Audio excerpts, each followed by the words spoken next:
Putting God first can be difficult. What can we learn from Eli, who refused to put God first? Eli was a high priest and a great man. During the time of the judges, people came to worship God from everywhere. Eli was always ready to people in worship.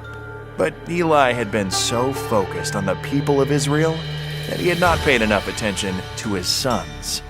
God had previously impressed on Eli the importance of educating his sons to put God first. But Eli refused to discipline and educate them. The results were terrible.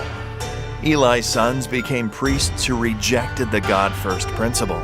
They had no respect for the offerings brought to the tabernacle by faithful Israelites. In fact, the Bible says, "This sin of the young men was very great in the Lord's sight, for they were treating the Lord's offering with contempt." Treating the Lord's offerings with contempt showed that Eli's sons had no respect or reverence for God, to whom the people were giving the offerings.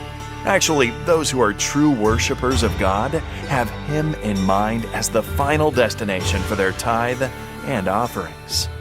God did not take that lightly, and eventually both of Eli's sons were killed by the Philistines. Eli died on the same day when he collapsed after hearing the news about the capture of the Ark of the Covenant.